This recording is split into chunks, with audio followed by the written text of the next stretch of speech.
Yo, what's good everyone? Welcome back to another video. Today I'm going to show you guys all the music theory you need to make R&B melodies. Just basically how to make super smooth, jazzy kind of chord progressions. And before we get started, make sure to go tap in with me on social media. Give me a follow at inquires, but let's lock in. The typical R&B chords that I hear go something like this.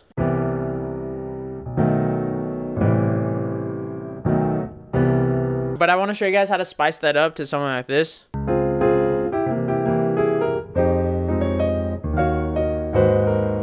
Just don't do you can make it every time. You already know, bro. That's the vibes for today. So this is what Grover Washington is playing in that song.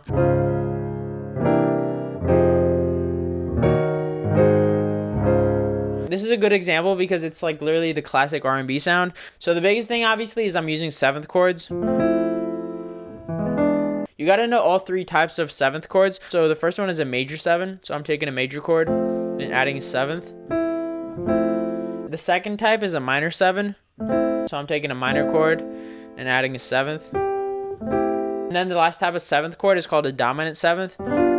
The difference between a major seventh and a dominant seventh is that this is a major seven, but a dominant seven, the seven is flatted. So like a C major seven would be this, but a C dominant seventh would be this. You can automatically tell the difference. Like the C dominant seventh just has a lot of tension in it, whereas a C7 is really peaceful. So now that you know all the three types of seventh chords, you can actually play a lot of smooth melodies. So let's just start by playing this progression: F, A minor, and then E minor. But I'm gonna add the sevenths in here. That obviously sounds cool, but it's too basic. There's not enough flavor in here. This doesn't sound like R&B. It kind of sounds like a 2016 plug beat, like plug. Rich the Kid on this, like Rich Forever had to get me a bag. Dexter. So how do you add flavor to that to make it R&B? So for that, you got to use the dominant chords. I'm playing a major seven and a minor seven, but I'm gonna add the dominant chord as a transition chord. So it's gonna sound like this.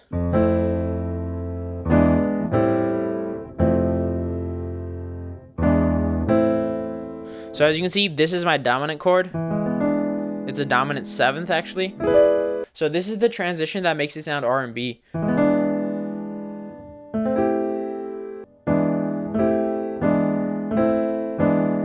The reason this is a good transition chord is because if I move these notes up, it's literally A minor. So it leads really well into here.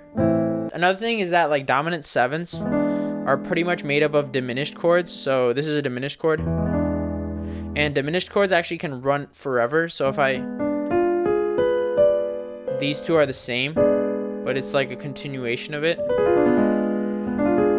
And because the chord is literally continuing, you can just choose a different part of it. Like, so instead of like playing it like this, I can just play this, or I can play this. So, you know, like.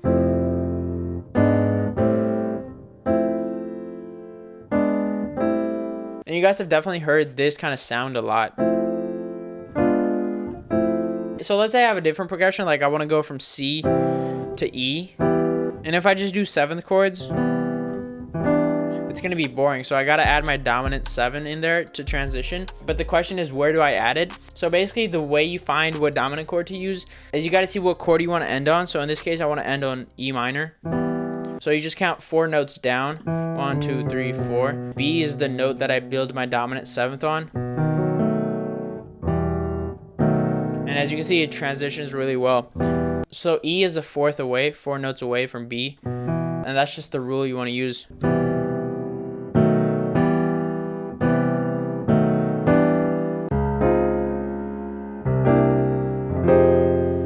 And then to spice up these chords more,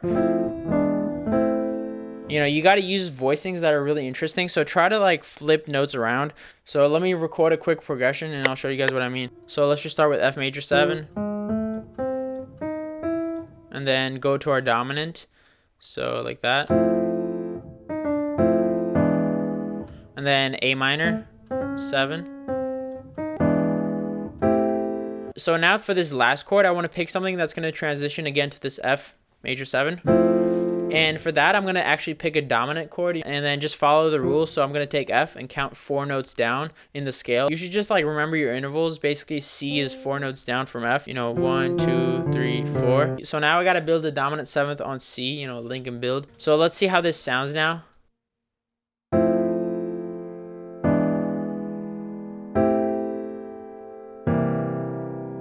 As you can see, it sounds kind of weird because there's a lot of jumps in here. So to make this smooth, we gotta like transpose some of these notes to make it sound more linear.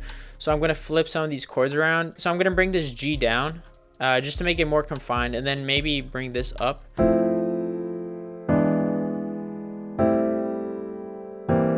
So that's cool, but there's a little melody gap in here again. So it goes from this E to this C, which is kind of distracting in terms of like the harmony. So I'm gonna move this E up to have it more consistent, like, E and then D, E, E.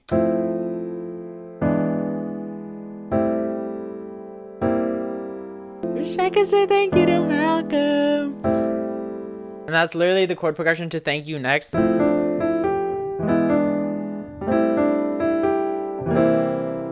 So the main takeaway here is you want to use dominant chords to build up a lot of tension. And then resolve that by going to a really colorful chord. All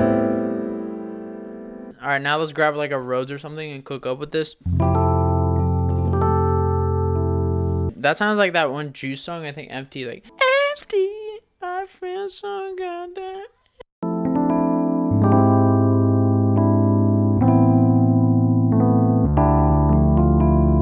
That's crazy, bro. Hold up.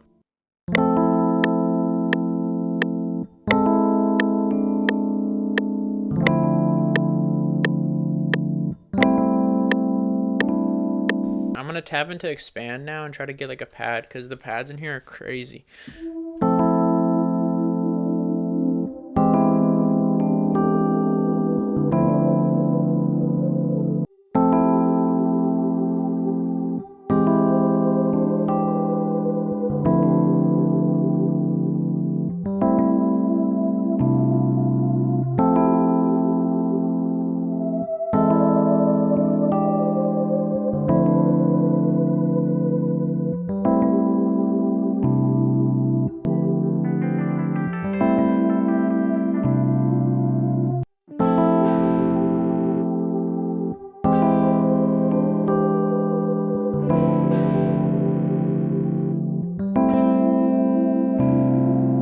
All right, now I want to add some really subtle background kind of things. So I'm going to tap into Elixir and get like some one shots going.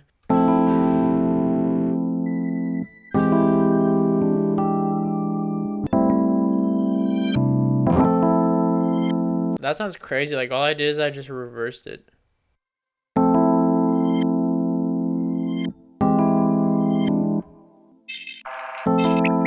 Maybe dripping. Dripping's hard. I just like to mess with the, envelopes here. And then I also mess with this multi knob.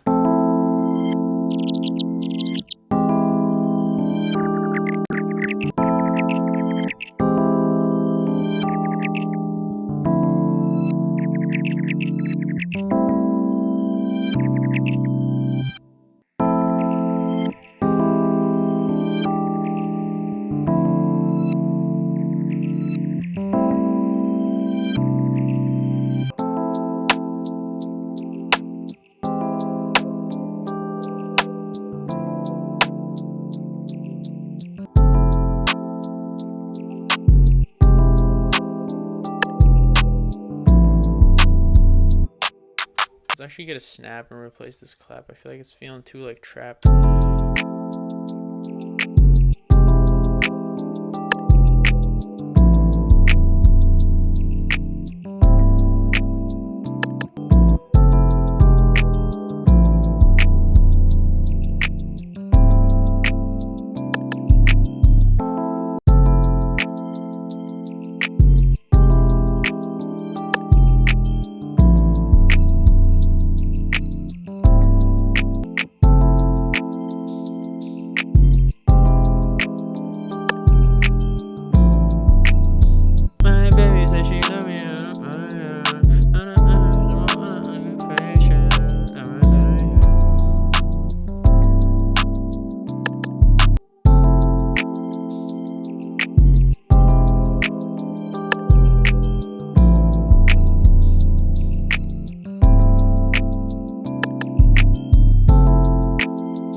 Alright guys, I think that's pretty much it for this video. This beat actually turned out hella smooth. But as always, if you guys thought this video was helpful, make sure to run it up, give it a like, comment below what you thought of it. And also don't forget to subscribe so you don't miss any sauce in the future. But that's pretty much it for today, and I'll see you guys later. Peace out.